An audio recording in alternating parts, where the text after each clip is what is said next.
anything like that. Narcissism is simply a personality disorder where you simply feel like you're the greatest ever. No one can tell you anything. No one can tell you anything. You're the best ever. No one can touch you. Like, your ego is super inflated, and no matter what, you're just the greatest, the best ever. So, I mean, I think that is operating within him. I got a question for y'all. Yep. Do y'all think that this will be short-term backlash, or will this have actual long-term backlash on his star? Let me answer that question with a question. You still going to his concert? Right. What? Are you going to the same? You going to his concert when they come to Columbia? The Pablo. Yeah, it's coming up. What is it? December what? Short term. Something like that. Yeah. Then it's short term. There you go. December 9th? Yeah, that's if he doesn't cancel it. That's if he No, doesn't. not you gonna if. I'm talking about, are you going to cancel it? Yeah, are you gonna cancel That's what we asking. And then that answer if it's short term or long term. I wasn't going anyway. Who was going? Lyles, you was Before all going? this happened, I wasn't able to go. No. That concert is still going on. That concert will still be sold out. Everyone's still going to be there. So short term. See Kanye and see his next rant. Yeah, That's exactly. The show now. Right. We want to be in the audience and hear Kanye rant. Yeah. So that's it. It's not going to be any type of long-term effect on his career at all. Like, this is all entertainment. Are you not entertained? I'm entertained by it. That's what we're talking about. Yep. I'm not entertained by it because I'm sick of seeing black dudes sit up there and take the tomfool approach to sell out. So, I mean, that's Creek. They sell out to sell out. Disconnected from what's going on to go ahead and make a public statement like that. And to the point that to the greater point that we made before, we're grounded. We know what's going on. We have, we are a lot of the responsible, mature black men in the community and in our families. Think about those that don't have that. So they hear this fool standing on stage spewing all this ignorance and foolishness, and they start subscribing to it too. We don't need that. So, Creek, if you had, today's your birthday. Happy birthday, by the way. Yeah, happy birthday, man. Appreciate you. If you had happy birthday, brother. Skybox seats Appreciate you. at what's the Hawks Arena, whatever it is, where we saw the Drake concert, for the Pablo concert, Skybox, and they were given to you, would you go? No, I wouldn't go. Yeah, I wouldn't go. I'm not supporting them either. Unless I feel about it right now, I wouldn't go. Like, the funny thing is, I was going back and forth on deleting the music that I bought, like in iTunes from Kanye. Yeah, don't do all that. I'm like that frustrated. I'm that frustrated and irritated with that dude right now. All right. Because I'm like, why go there? I understand the beef with Jay-Z and Beyoncé. I understand. I don't agree with airing that dirty laundry like that, but I do understand it. But I'm like, come on, man, like. That you went all the way left. I don't even understand where you went with that or how that came up. So you on the record saying you wouldn't go? I'm on the record saying I would not go. Okay. No, I wouldn't go. Would you accept some Yeezy boosts? Man, I had a conversation with Deuce this weekend, man, about that. We was talking about that.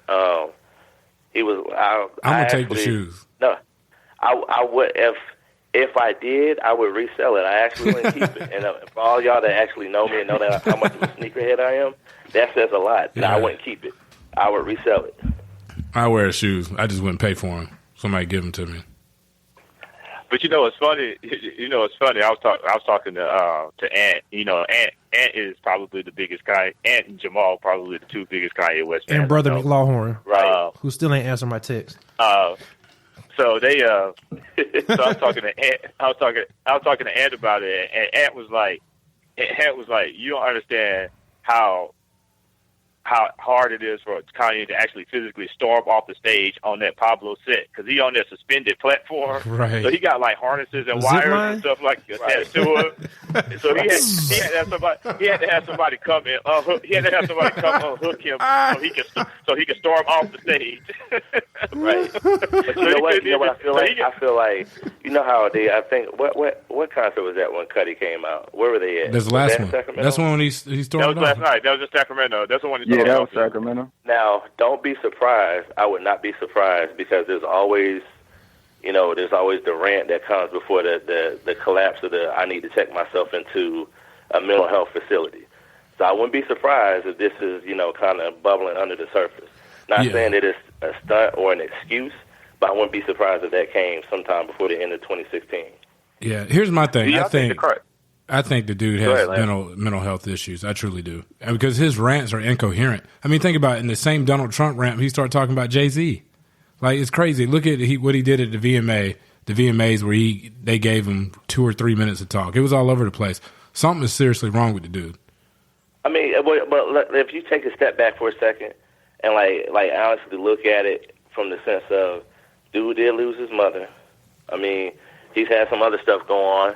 I mean, the stuff with him and Jay-Z, I'm certain that affected him deeply because he probably thought the relationship was more than what Jay-Z actually equated it to. So he's hurt by that. In addition to that, your wife, got held up by gunpoint, and people already don't like you.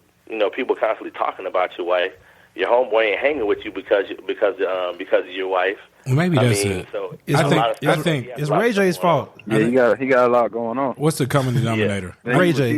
And at one point he was like $50 million in debt too. You said Kim? He was trying to do the clothing line thing. Yep. He got a lot going on. Yeah, I think it's Kim. Yeah, that's why I said it's Ray J's fault. It's Kim. If he would have never hit that thing, man, she would have never got on. Because honestly, for you to be like a star of his magnitude, a celebrity of his magnitude, you have to have some sort of rock, and he doesn't have that in his woman. No, period. He doesn't. No, but he wouldn't have had it with Amber Rose either, though. No. He was with Amber Rose. Oh, she's not even in the equation either. We're not even saying her. We just saying what Kim is not. Yeah, she is not. She's not. She's not notorious. She's just along for the ride. Look at Reggie Bush while he had to ride out. Right, who was the chick they said he was? Who was he with when he first got on? Back in the his first album. It wasn't an industry. It was a chick some he was. chick He from kind like of knew it wasn't an industry chick. Right. Yeah. Right. He And like that came was up some of with his it. best music. Yeah, because Kim watch him do dumb shit and don't check him on it. Like she'll defend it. And yeah. So that's what I'm saying. He's got all those. He's got all those enablers around him now, though. Like the Kardashians are all enablers. They're all and they're not going to check anybody. They're going to. They ain't check Bruce, and they not going to check Kanye. That's real talk. They had a man in that household. They let that joker go all the way left. So you think this even the tip of the iceberg for the Kardashian BS? Hell no. I still don't feel bad for Kim. I don't. No, I mean nobody. What do you mean? Why you don't feel bad? What you mean? That she got in regards to her. what happened to her in Paris? Getting held up at gunpoint. You don't feel bad about that? Nope. That's somebody's wife and mother at the end of the day. Though. You know what? She was stunting, and she was up there stunting on about her $10-20 million diamond on Instagram with her location settings on too. I mean that's true, but she still didn't deserve that though, man. She still deserved that. I don't feel pity for her. I don't. You're not gonna win this. I mean, I understand the fact. Okay.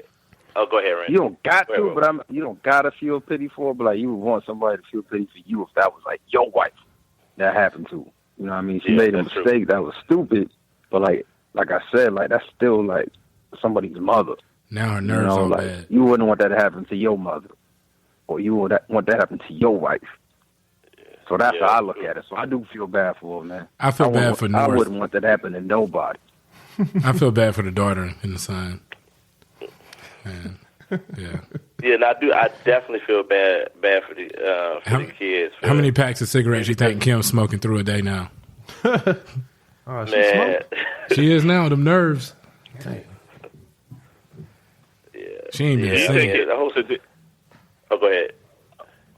So in regards to how do you think that celebrities, like how much responsibility do you guys think celebrities should have to speak out on subjects like this? Like either way, I mean, I'm talking about what Kanye said is good or bad, but just in general, what do you think their responsibility is to come out and either be anti this or to state their opinions on these kinds of events? I think like with people like Kanye West, Kid Cudi was another one. I firmly believe that when you have some type of mental health issue bubbling under the surface and it's being identified, your public statements should be very well vetted and very minimal to minimize this type of reaction, this type of outburst. Like you can't just jump out there and say a whole bunch of ignorant stuff. But here's the problem. The problem why that can't happen is because these stars are elevated to such a height to where no one can stop them from speaking out. They have their own platform, whether it's Twitter, Instagram, or whatever. So you can't really Snapchat, whatever. You can't stop them from doing it. So in this It's only the superstars though that really matter. It's not. It's they like don't have any responsibility. They have all the responsibility. One's like Kanye have a responsibility. Yeah, that's what I was about to say. It's like it's almost like twofold. It's like this. Like I think they could speak out in the right venue. You see what I'm saying? Like if I buy a pair of Jordans and I get them home and I open the box and there's one left Jordan, then it's a Jehovah's Witness pamphlet instead of the other shoe, I'm gonna be pissed off. And that's how I think Kanye if you have a responsibility to perform just on that surface level as an artist. You see what I'm saying? And when your personal opinions and rants start bleeding over into your art, that's when I have a problem. Like you can do you because like celebrities like Michael Jordan, I would never want to meet Michael Jordan because I have him at a certain level in my head. Yeah. I've heard that he's a jerk, he's an asshole, but I don't know that. He just MJ smiling like the one off that I know. Right. I would never want to meet Jordan. So, but Jordan has opinions separate from the basketball court. You see what I'm saying? And I'm not saying be silent like Jordan or anything like that, but like if Kanye wants to speak, hell, do a little press conference, whatever, go on Saturday Night Live, do something else. But when you got people coming to see you. Or just put an endorsement in. Endorsement, paying big money. And then you piss everybody off, and then you walk off stage. You know what I'm saying? And this is not going to be the first time this happens either. No, it won't be the last. I mean, it's not going to be the last. Yeah, that's what I mean. He can't take criticism. That's his thing. He like one of those ones that can dish it but can't take it. I mean, you can just look at his Twitter feed. Well, maybe he has a reason to like Trump because he sounded a lot like him no more we start talking. Even when he was going in with Wiz. Talking about that finger or the drug, the weed. I mean, him naming his album "The Waves," whatever it was. He was on Wiz Khalifa over Amber Rose. It's like the dude. He's got issues, man. It's like nobody want to hear his damn rant. So not when you paying for the art. But he has a responsibility because he's like a trace of narcissism, man. You can't take it. You have to respond. You can't let someone get the upper hand on you. You can't let them have the last words. All that stuff is intertwined. But yet, I mean, there's only a few that has a voice like his, though. You know what I'm saying? You know, like LeBron has it, Jay-Z has it, Michael Jordan has it, Oprah has it. If Beyonce ever talked about anything, she would probably have one. Yeah, like where you have true influence on what you say. Beyonce tries to talk through her music, though. Like she tries to actually use her music as her medium to get it out there for social issues. I mean, at least that's what it's been seeming like recently to me. Yeah, lately, yeah, that's what I'm saying. Did you see what's his name? Twalib? Did the Beehive go for him? Talib Kweli. I was about to put you on some of his music, man. I forgot. He put to Kanye West, lifting Trump up kills us. Trump, and this is the sad. That's what I'm saying. Dude knows what he's doing. Socially conscious, though. He knows what he's doing. Kanye knows what he's doing. Mm-hmm. He absolutely does. Let me. He acting like a Kardashian. It's something like that. What a Kardashian would do. So the thing about Talib, his social consciousness and music are one and the same. Kanye, you can't talk about like bleaching assholes and stuff and like making bitches famous, then talk about political stuff at the same time. They ain't pay for that. Didn't he have Trump in the famous video when he wanted to be on the bed? Yeah, he was on the bed, right? One of those people. That was weird, man. He was like towards the end, I think. All right, so. Lance actually just read one, but Talib did he strung together a couple of tweets. Let me read off a couple more of them to y'all. Okay. They're all at Kanye. So, we love you. You are everything. You say you are a genius, an icon. You added greatness to my life, but lifting up Trump kills us. Come home. The people gonna ride with you till the wheels fall off for what you've given us, but only if you ride with the people. Come back home. Love. Yep. Then he said, the same way you want Jay to reach out to you, you should reach out to real niggas, because someone ain't keeping it real with you, fam. Feelings don't matter, facts matter. Real niggas still got love for you, but our people dying out here. Never Trump. Yep. Dang. That's the truth. That's true. Man, Kim ain't gonna do nothing for him, man. That's real talk right there, man. She opportunistic. Kanye's gone.